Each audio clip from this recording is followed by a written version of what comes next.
Isa lang kabuok medyas ang ako ang nabira.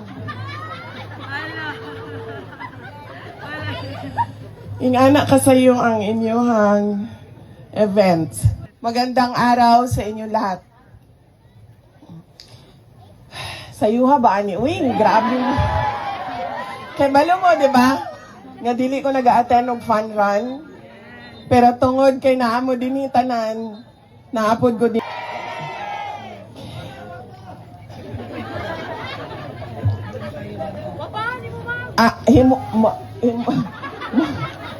Basta Pilipina, ma'am. Guwapa gin na. So, tanan Pilipina din na nga nagtindog. Guwapa na. Sa pananaw sa tibuok kalibutan.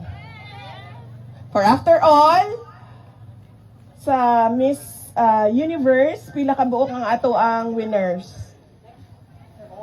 4. We have 4 winners sa Miss Universe. So, undoubtedly, the beauty of the Filipina is global.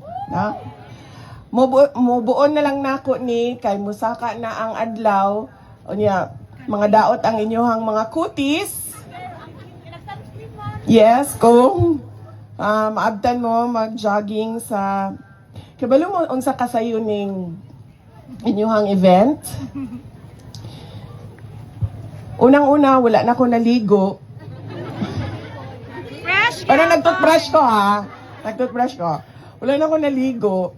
Nanimaho pa kong efficacent gikan sa masahe kagabi.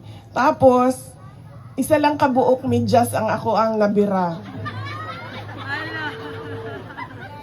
Ingana kasayong ang inyong event.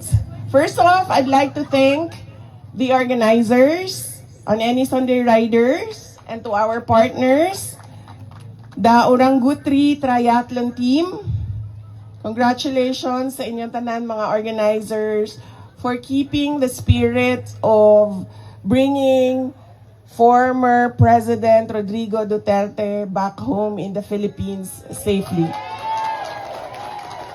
For keeping the spirit alive. Thank you very much.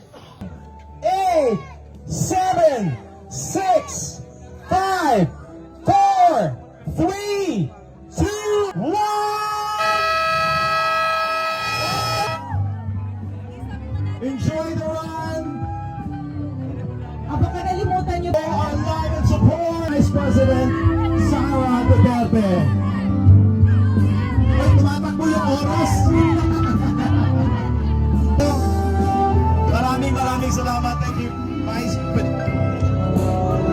For everyone, ako mga kaparuenyo, and even sa mga supporters po ng mga Duterte, coming from the different parts of the country, Luzon, Visayas, and Mindanao.